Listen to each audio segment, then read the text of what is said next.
Hello welcome back. എല്ലാവരും സുഖമായിരിക്കുന്നല്ലോ. ഞാനിതവിടെ സുഖമായിരിക്കുന്നു. അപ്പോൾ നമ്മൾ കഴിഞ്ഞ ആഴ്ച ഒരു വീഡിയോ ചെയ്തിട്ടുണ്ടായിരുന്നു. ഡെൻഡ്രോബിയം പ്ലാന്റ്സ് എങ്ങനെ സെറ്റ് ചെയ്യാമെന്നൊരു വീഡിയോ കാണിച്ചിട്ടുണ്ടായിരുന്നു. 1K വ്യൂസ് ആയി മാഷാ അല്ലാഹ്. അപ്പോൾ അതിൻ്റെ ഒരു അപ്ഡേഷൻ കാണിക്കാമെന്ന് കരുതി. അതുപോലെ തന്നെ ആന്തൂറിയത്തിൻ്റെ കുറച്ച് ടിപ്സ് കൂടെ ഞാൻ കാണിച്ചിട്ടുണ്ടായിരുന്നു. ഒരു ഓർഗാനിക് ഫെർട്ടിലൈസർ ഈ രണ്ട് പ്ലാന്റ്സിനും അതുപോലെ ഫ്ലവറിങ് പ്ലാന്റ്സിനൊക്കെ കൊടുക്കാൻ പറ്റിയിട്ടുള്ള ഒരു ഓർഗാനിക് ഫെർട്ടിലൈസർ ഞാൻ കാണിച്ചിട്ടുണ്ടായിരുന്നു.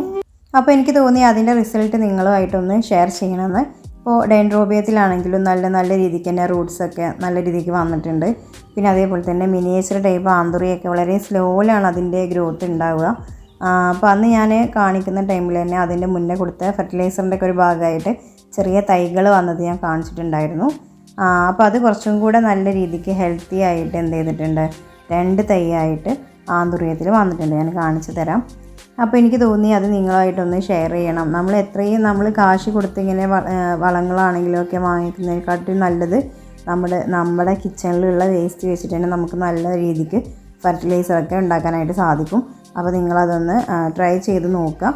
അതേപോലെ തന്നെ ഞാനിപ്പോൾ കഴിഞ്ഞ ആഴ്ച ഓർഗാനിക് കൊടുത്തത് കൊണ്ട് തന്നെ ഇപ്പോൾ കൊടുക്കാൻ പോകുന്നത് NPK 19 ആണ്.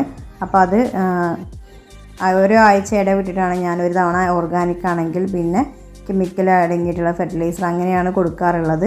അപ്പോൾ അതങ്ങനെയാണ് ചെയ്യാറുള്ളത്.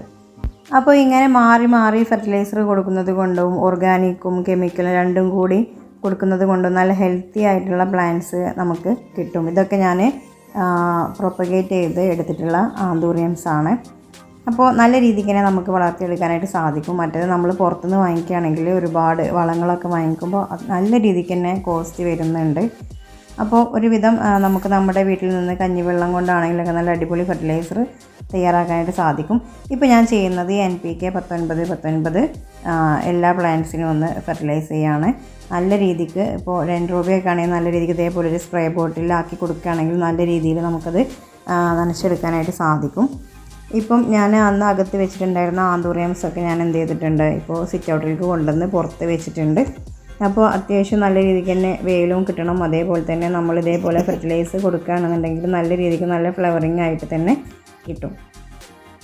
പിന്നെ അതുപോലെ തന്നെ നിങ്ങൾ വീഡിയോ കാണുമ്പോൾ തീർച്ചയായിട്ടും എൻ്റെ ചാനലൊന്ന് സബ്സ്ക്രൈബ് ചെയ്യണേ.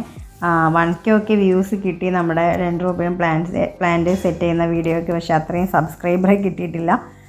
സബ്സ്ക്രൈബേഴ്സ് കുറവാണ്. അതുകൊണ്ട് തന്നെ ഞാനിടുന്ന വീഡിയോസ് നിങ്ങൾക്ക് കിട്ടണമെന്നുണ്ടെങ്കിൽ നിങ്ങൾ എന്ത് ചെയ്യണം, ചാനലൊന്ന് സബ്സ്ക്രൈബ് ചെയ്യണം. എന്നാൽ മാത്രമേ നിങ്ങൾക്ക് വീഡിയോസിൻ്റെ നോട്ടിഫിക്കേഷൻസ് ലഭിക്കുകയുള്ളൂ. അപ്പോൾ തീർച്ചയായിട്ടും ചാനലൊന്ന് സബ്സ്ക്രൈബ് ചെയ്യണേ. അതുപോലെ തന്നെ വീഡിയോസ് ഇഷ്ടമായിട്ടുണ്ടെങ്കിൽ തീർച്ചയായിട്ടും ലൈക്ക് ചെയ്യുക, ഷെയർ ചെയ്യുക, നിങ്ങളുടെ കമൻറ്റ്സ് കൂടെ അറിയിക്കുക. ഇൻഷാ അല്ലാഹ് ഇനി മറ്റൊരു വീഡിയോയിൽ കാണാം. Thank you for watching.